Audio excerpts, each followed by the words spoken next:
안녕하세요. 건강한 요리 앨리스 대표 앨리스입니다. 오늘 건강 공부, 건강 습관에 대한 이야기 나누고 있는데요. 오늘은 가장 또 건강 습관에서 중요한 운동에 대한 이야기를 나눠보려고 합니다. 안녕하세요, 예, 교수님. 안녕하세요. 예.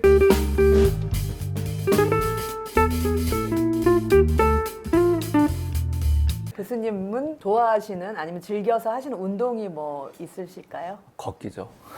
걷기. 오늘도 여기 올 때 한 30분 넘게 걸었던 것 같아요. 예. 근데 걷는 것도 좀 방법이 있는 것 같아요. 교수님들 얘기하실 때 그냥 천천히 이렇게 걷는 거가 운동 효과가 별로 없다라고 얘기하시던데요.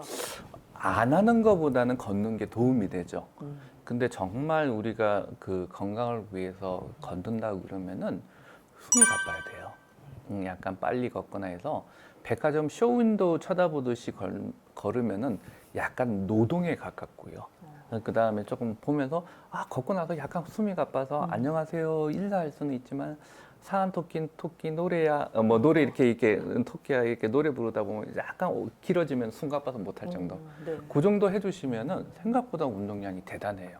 그 다음에 이제 팔이나 이 복근 강화 운동도 중요하지만은 이제 나이가 많아지고 특히 40대, 50대 넘어갈수록 제일 많이 관리해야 되는 거는 하지 근육이거든요. 그래서 되도록이면 걷는 것도 괜찮고요. 그 다음에 계단 오르기도 괜찮아요. 계단 오르기도 약간 숨가쁘게 뭐 집이 10층이라고 그러면은 처음에는 한 5층 정도만 엘리베이터 타시고 나머지 5층은 빠른 걸음으로 집에 도착해서 헉헉거리면서 들어가시다든지 그런 식으로 운동을 해주시면 참 도움이 많이 되죠. 그런 건 진짜 일상생활에서 많이 힘들진 않으면서 습관이 될 수 있는 거죠. 그럼요. 예를 들어 지하철 타고 가다가 한 정거장 전에서 내려서 빠른 걸음으로 걸어가시면요. 버스 탈 때도 네. 한 10분 걸리거든요. 10분씩 하는 거 하루에 30분씩은 꼭 지키겠다. 30분 이상은 하겠다. 그게 참 어려워요, 교수님. 그게 잘못 내린 거 아닌 이상 미리 내려서 걸어간다는 생각이 잘 안 드시죠, 여러분도. 그게 급해서 그런데요. 네. 사실은 그 정도 운동을 계속 한 사람하고 아닌 사람하고 차이가 큽니다. 그 다음에 처음에 10분 빠른 걸음 걸었는데 숨이 너무 차시면요. 본인의 운동량이 많이 떨어져 있던 거예요. 근데 한 달, 한 1, 2주 하고 젊으신 분 한 일주일이면 충분하고 어떤 분 좀 나이가 있으신 분들은 한 2, 3주 하고 나면은 그 정도 하면 숨이 덜 차요. 그러면 조금 속도를 늘리든지 양을 늘리든지 이렇게 조금씩 늘려가면은 심폐지구력이라고 그러죠. 그게 굉장히 강화되고 나중에 혈압도 뚝뚝 떨어져요. 그다음에 혈당도 쭉쭉 조절이 되면서 굉장히 큰 효과를 얻을 수가 있죠. 한참 운동을 할 때는 주말에 몰아서 직장을 다니니까 운동할 시간이 없어서 주말에 정말 하루 종일 그리고 몸이 막 근육통이 느껴질 정도로 가혹하게 네, 그래 네. 좀 운동한 것 같다 네. 이랬었는데 얼마 전부터는 그냥 그렇게 운동할 시간이 뭐 아이도 있고 하니까 주말 시간을 낼 수가 없어서 매일 30분씩 꾸준히 그냥 하는데 정말 운동 효과가 이게 있어 할 정도의 시간인 거예요. 그렇지만 그걸 꾸준히 한 2년 정도를 지금 하고 있는데 혹시 어떤 게 이 운동 효과가 더 좋을까요? 한꺼번에 몰아서 하는 것 자체는 안 하는 것보다 전혀 안 하는 것보다 좋습니다만은 한꺼번에서 몰아 하는 것보다는 일주일에 분산시켜서 적정량을 운동하는 게 나중에 심장 기능, 그다음 심지어는 암 예방, 혈관 건강 이런 데 훨씬 좋은 걸로 나왔기 때문에 요즘은 이제 스포츠 의학의 전문가들은 일주일에 5일 이상, 그다음에 하루에 합쳐서 30분 이상 땀이 나거나 약간 숨가쁜 운동. 근데 운동이라는 게 일부러 뭐 헬스장 가서 그렇게 하는 것보다는 일상생활에서도 그걸 만들어내는 게 더 효과적이라는 게 과학적으로 입증이 돼 있기 때문에 사실 운동량이 적은 것 같지만은 적은 운동량이 아니에요. 그게 좋고요. 그다음에 하나 꼭 말씀드리고 싶은 게 있는데 헬스장 가서 나는 살 뺄 거야. 뭐 건강한 몸을 만들 거야. 죽자 살자 운동하시는 분들 계세요. 근데 연구 결과에 의하면은 그거는 스트레스 호르몬 많이 나오는 거죠. 스트레스 호르몬이 나오면 운동 효과를 반감시킵니다. 그러니까 운동이 스트레스화 되면 안 되고요.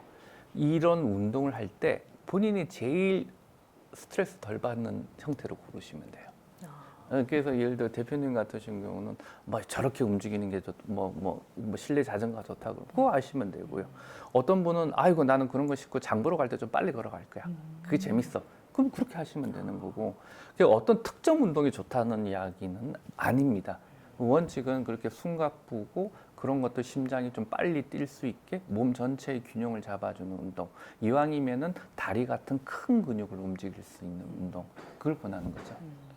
자기한테 맞는 음식과 운동과 생활 습관을 찾아가는 그게 중요한 것 같네요. 그 원리를 알고 나면 자기한테 맞게 응용을 해가는 그 과정이 있어야 될 것 같습니다. A라는 연예인이 이렇게 운동을 하면 뱃살이 빠집니다 하는데요. 그렇지는 않아요. 예를 들어 우리가 팔이 좀 두꺼워 보여요. 그러면 팔 운동을 계속하면 여기 있는 지방이 빠질 것 같죠? 네. 아니에요. 맨 먼저 빠지는 지방은 내장 지방이에요. 운동 계속하면은 여기 있는 지방은 나중에 빠져요. 아, 또 여기 있는 거 여기에 빠질 때 이 운동을 계속했는데 이쪽 지방도 같이 빠져요. 그게 본래 에너지라는 거 먼저 끄집어오는 지역이 있거든요. 그걸 대사해서 에너지원 쓰기 때문에 우유를 마셔야 돼요. 어느 특정 운동을 한다고 그래서 그 부위가 더 빠지고 더 빨리 몸이 좋아지는 건 아니에요. 그래서 제일 중요한 거는 지방을 에너지원으로 많이 이용하려면은 숨가쁜 운동을 어떤 걸 하든지 쓰면서 숨이 가쁘면 되고 이왕이면 할 때 근력도 강화시키고 전반적인 대사 반응도 좋게 하려고 그러면은 큰 근육을 이용하는 운동이 좋다. 몸을 다 쓸 수 있는 운동. 그런 이야기죠. 그래서 기초 대사량이 중요하다는 얘기랑 기초 대사량이 기초 대사량이라는 거는 네. 뭐냐면은 가만히 있어도 우리 몸에 그냥 발산되는 쓰는 에너지예요. 근데 가만히 있어서 왜 에너지를 그렇게 많이 쓸까? 그게 60 내지 75%거든요. 하루 나가는 에너지. 그게 뭘까요? 가만히 있으면은 생각을 해요, 사람이. 뇌가 엄청난 에너지를 써요. 그 다음에 우리 몸은 36.5도를 유지하고 심장도 계속 운동을 하고 간은 노폐물을 거르고 폐는 호흡을 하거든요. 네.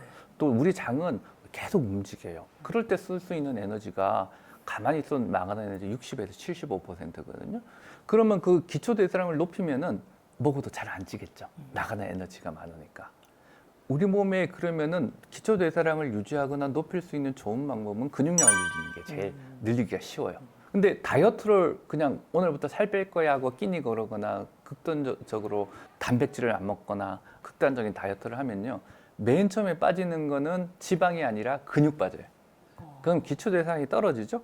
하루에 가만히 있어도 나가는 에너지가 떨어지기 때문에 나중에는 조금만 먹어도 그게 근육으로 보충되는 게 아니라 나가는 에너지가 적기 때문에 과잉 에너지를 섭취하게 되는 거니까 자기 몸에 비해서 그럼 금방 살이 찌는 거죠.